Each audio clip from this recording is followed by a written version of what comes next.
In today's video, I'll show you the best recording settings in OBS for 2025. I've made the same video for past years, but this year OBS had a big update and a lot of settings have changed. So let me go into that and let me show you how it all works. So first things first, what you want to do is obviously open up OBS, go into the settings, and then go into the video tab right over here. Here, you're gonna change your base canvas resolution to your monitor resolution. So if you have a 4K monitor, you're gonna choose the 4K resolution. If you have a 1080p or a 1440p monitor, you're gonna choose that. The last number over here is basically 1440p, 1080p, 4K, whatever. So choose the highest resolution you possibly can over here. And then on the output scaled resolution, you wanna choose the resolution you wanna record in. So if you wanna record 1080p, you're gonna choose 1080p over here. I wanna record in 2K, so I'm using 2K, but I'll also show the settings for each version and each resolution respectively as well later on. Downscale filter, you can just match the resolution, so no downscaling required. And then the common FPS value, you're either gonna choose 30 or 60, depending if you wanna record in 30 or 60 FPS. If you're playing games, 60 FPS is perfect. If you're just doing a talking head videos like this, you can do 30 as well. After that, you wanna go into the output tab right over here and then go into the output mode and choose advanced. Once you've done that, you're gonna get more settings. Then you're gonna go into the recording over here and you wanna change some of these settings to make the recordings look better. So first recording setting we wanna change is the recording path. You wanna choose where you want your videos to be saved. I usually save mine into the videos, and then I just made another folder called recording. I prefer and I recommend people recording into the SSD because usually there's some issues. At least I had some issues in the past recording to my hard drive. It didn't save it as fast, and then sometimes the files would be corrupted. So if you're having some issues, I would recommend saving them to SSD, and then you can always move them later on to your hard drive or whatever. Recording format, the new OBS version has this cool new update where they have a hybrid MP4. I usually recommended MKV and then remuxing it to MP4. If you don't know what that means, basically, if you were recording to your normal MP4 file and then something happened to your PC, like the power went off or just, it shut down, your whole file, your whole recording would be corrupted. No matter how long it was, everything would be gone. If you're recording in hybrid MP4, whatever happens, it will just stop right there and it will cut the recording and you will keep everything that happened to that point, no matter what. So it's the same as MKV, but you don't need to remux it and you don't need to have two files for no reason. So choose hybrid MP4, highly recommended. It's still in beta, but it works totally fine, at least for me. Video encoder, you wanna choose the NVENC if you have the NVIDIA GPU. A lot of modern GPUs have an NVENC chip in them. If you have AMD, you're gonna choose the AMD equivalent of this. But there's also this new thing. You have HEVC and you also have AV1. If you are editing in Premiere Pro, AV1 is currently not supported, which is why I'm using the HEVC encoder right here. It's much better for the file size and the footage looks better in my opinion. So if you are editing in Premiere Pro, I recommend NVENC HEVC. If you are editing in DaVinci Resolve, I believe you can use AV1, that's even better, but it's just not supported by a lot of editing programs. If you don't have any of these, you can use the regular NVIDIA NVENC. That will work just as fine. It's just that these two are much better than the older ones.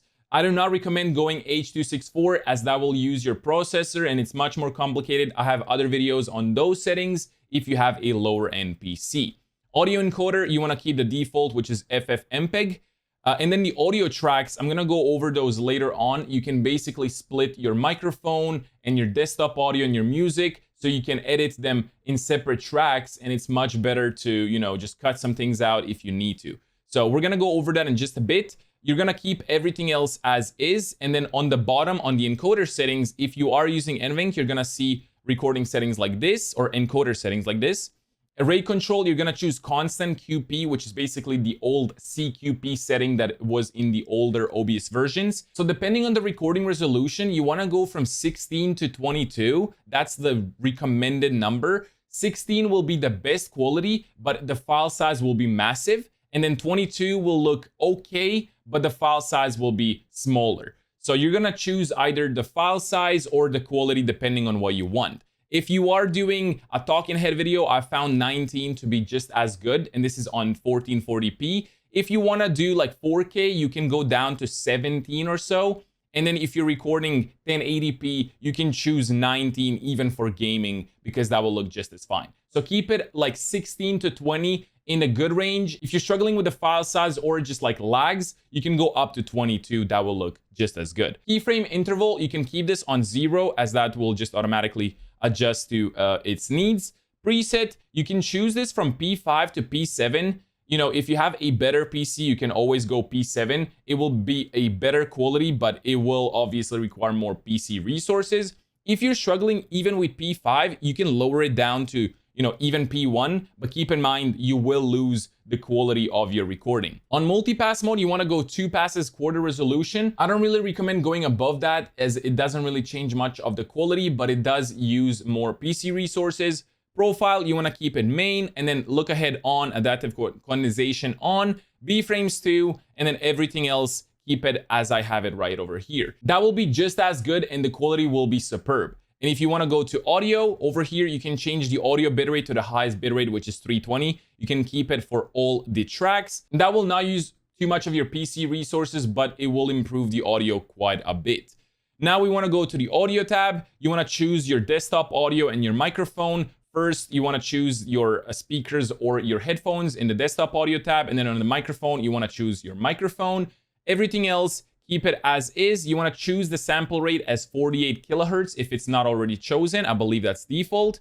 And then on the advanced, because we're using the MP4, the hybrid MP4, we don't need to tick this option. But if you are recording in MKV still, you can tick this, and basically it will remux all the MKV files to MP4 like I recommended in the previous videos. I do want to go back to the audio tracks I was talking about over here. So what this tab does is basically like whatever you choose is how many audio tracks your recording is going to have. I have 2 audio tracks because I want to split my microphone from my desktop audio, basically from my PC sounds. So I chose 2, but if you want to have more, you can choose more. And then once you apply it and click OK, you want to go into the audio mixer over here. You want to right click and then go advanced audio properties. This might look a bit complicated and you might not really understand what's going on, but it's actually pretty simple. So you want to choose your microphone and you want to choose the track that you want your microphone to be recorded in. I want it to be on my track 1, so I choose track 1 and I disable all of the other tracks right here. And then I choose the desktop audio, which is my PC sound, and I disable everything but the track 2. Because I'm recording in 2 tracks, my microphone will be in track 1 and my desktop audio will be in track 2. That's basically it. If you have more tracks, you can add more tracks, but make sure to only enable the one that you want it in and disable everything else. That will not record your microphone in all the other tracks, so you can cut it out if you need to later on in the editing. I hope this video helped you. If it did, make sure to drop the like. It would mean the world. Let me know down in the comments if you have any other questions. I will be happy to help. YouTube thinks you're gonna like this video, so check it out and don't forget to subscribe. Anyway, I'll see you in the next one. Peace out and have a good one. Bye-bye.